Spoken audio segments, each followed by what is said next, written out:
Bismillahirrahmanirrahim. Assalamualaikum warahmatullahi wabarakatuh. Bapak Ibu semuanya yang kami hormati, alhamdulillahirrabbilalamin, wassalatu wassalamu ala sayyidina Muhammadin wa ala alihi wa sahbihi ajma'in, amma ba'du.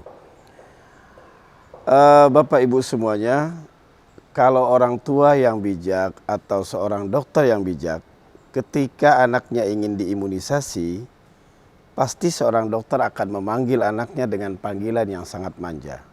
Sini nak, sini sayang, mari kita imunisasi. Ketika wajah anak itu tidak berubah dipanggil sayang dan dia merasa takut, kemudian ayah dan atau dokternya akan mengatakan, tenang nak, teman-temanmu yang sedang main di luar sana juga sama diimunisasi.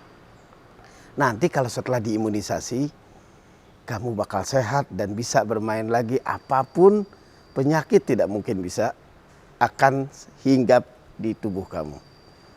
Begitulah kira-kira perumpamaan Al-Quran ketika berbicara tentang ayat puasa. Bagaimana Al-Quran mengatakan, ya ayyuhalladzina amanu, wahai orang-orang yang beriman. Ketika dipanggil beriman, para sahabat-sahabat waktu itu dalam keadaan senang. Tapi lihat berikutnya, kutiba alaikumusiyam, diwajibkan atas kamu berpuasa. Langsung ketakutan mungkin. Tetapi lihat kalimatnya, kama kutiba alal ladzina min qablikum. Tetapi kewajiban ini bukan hanya kamu yang dikenakan, dan orang-orang dulu juga terkena akan wajibnya puasa. Kama kutiba alal ladzina min qablikum la'allakum tattaqun, agar kalian bisa menjadi orang yang bertakwa, artinya orang yang kuat. Karena takwa terambil dari kata waqayaki wiqayatan, artinya menjaga sesuatu yang bisa kita jaga dari hal-hal yang tidak kita inginkan. Nah, untuk apa kalau gitu puasa disyariatkan oleh Allah Subhanahu wa taala?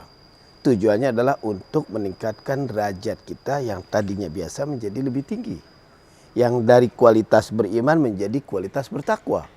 Oleh karena itu kalimatnya la'allakum tattaqun, agar kau menjadi orang yang bertakwa.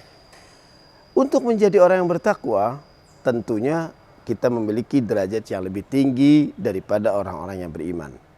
Di dalam kitab salah seorang penulis bernama Syekh Zainuddin Ibn Ali bin Ahmad, beliau katakan pada kitab Hidayatul Adhkiya ila Thariqil Auliya, di situ dia mengatakan bahwa dulu orang-orang yang sedang berpuasa itu pasti akan mengalami proses pendewasaan spiritualnya.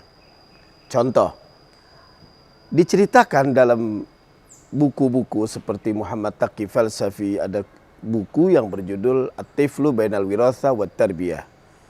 Anak antara diwariskan dan antara dididik.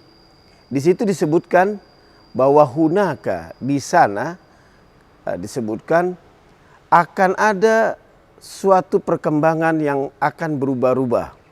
Baru-baru bisa jadi dia kebutuhannya hanya sebatas hal-hal yang konkret kelihatan, tetapi nanti dia akan berubah menjadi kebutuhan yang menjadi abstrak. Contoh, seorang anak bisa jadi pertama kali berpengalaman hanya di seputar mulutnya. Itu disebut dengan periode oral. Kemudian ketika lagi dikasih makanan atau dikasih apapun, itu akan dimasukkan ke mulutnya. Kenapa? Karena pengalaman anak itu di saat dia ketika dekat dengan ibunya, ketika nyusu dengan ibunya. Tapi lama-kelamaan ketika sudah dewasa, dia akan mengalami kenikmatan ketika mengeluarkan sesuatu di bagian tubuhnya. Itu disebut dengan fase anal, ketika mengeluarkan kotorannya. Yang berikutnya untuk menjenjang ke dewasa yaitu fase yang disebut dengan genital.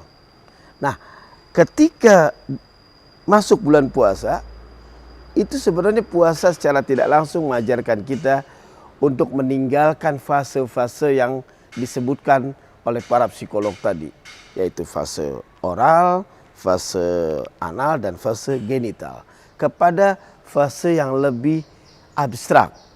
Seperti orang semakin dewasa, dia akan suka informasi, akan menyukai, ingin menyampaikan informasi, menyerap informasi, tidak selalu yang bersifat konkret, tapi yang bersifat ke abstrak. Puasa juga begitu, mengajarkan demikian. Ingin meninggalkan periode oral, mulut. Karena ada orang-orang tertentu yang tidak mengalami kedewasaan. Dari kecil sampai besar hanya sibuk membicarakan seputar oral. Kita lagi jalan tiba-tiba dia mengatakan, yang enak makan nih. Jadi seputar mulut. Nanti ada yang mengatakan bahwa dia mengumpulkan kotoran-kotoran yang disebut tadi oleh para psikolog dulu, disebut oleh seperti contoh Sigmund Freud itu pernah mengatakan bahwa segala bentuk harta yang kita miliki itu adalah kotoran yang dikumpulkan oleh kita. Yang menarik, ternyata di Islam ketika mengatakan atau menyebutkan harta, disebut juga sebagai kotoran. Kita mengeluarkan zakat berarti kita membersihkan kotoran kita yang kita punya. Ada orang-orang tertentu, saya pernah berkunjung ke rumahnya, dia memiliki jam yang besar, terbuat dari Belanda katanya. Banyak betul, ternyata 1 jam pun tidak ada yang bisa digunakan. Saya katakan, untuk apa ini jam? Oh, jam ini yang penting milik saya. Ini yang disebut dengan pola pemilikan. Yang menurut Sigmund Freud katakan bahwa orang ini kalau terlalu cenderung kepada hal-hal yang bersifat kotoran, orang ini mengalami fiksasi. Sekali lagi, Ramadan mengajarkan kita agar kita berkembang kepribadian kita, menuju kepada derajat yang tertinggi. Yang kedua, bahwa untuk meningkatkan kualitas tertinggi kita, kita diingatkan supaya mengingat tentang kematian. Mengingat kematian. Orang yang cerdas adalah ketika memikirkan bagaimana persiapan untuk menuju kematian. Kalau kita andaikan diajak ke luar negeri, kita harus tahu dulu apa yang harus kita bawa. Kita harus tahu dulu di sana akan musim apa. Kita harus tahu dulu apa yang kita perlukan di sana. Orang yang akan berangkat menuju kematian, dia harus mempersiapkan dan harus tahu apa yang harus dibawa nanti. Oleh karena itu Nabi SAW dalam riwayat hadis At-Tirmidzi wal Baihaqi mengatakan, Al-Kayyisu, orang yang cerdas adalah man dana nafsahu wa amila lima ba'dal maut. Orang yang cerdas adalah orang yang rendah kepada dirinya dan kemudian mempersiapkan untuk menuju kepada kematian. Mungkin ada pertanyaan, kenapa sih orang tidak pernah mau berbicara tentang kematian?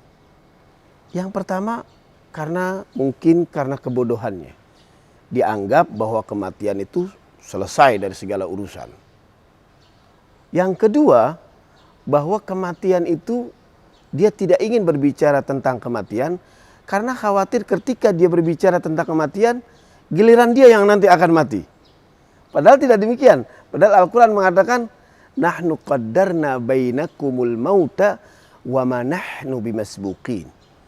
Kami yang menentukan kematian dan tidak bisa ada yang mendahulukan kematian yang telah ditentukan sama kami. Jadi kita tidak bisa mengatakan, coba dia minum obat ini, pasti selamat. Coba ketemu dokter ini, pasti dia akan panjang usianya. Tidak bisa. Nahnu qaddarna bainakumul mauta wa ma nahnu bimasbuqin. Dan yang ketiga, orang tidak pernah berbicara ingin tentang kematian adalah khawatir bahwa dia sudah tidak bisa menikmati nikmat dunia lagi. Oleh karena itu, dengan mengingat kematian dan berpuasa, semoga pribadi-pribadi kita akan meningkat menjadi pendewasaan spiritual. Hadanallahu wa iyyakum ajma'in. Assalamualaikum warahmatullahi wabarakatuh.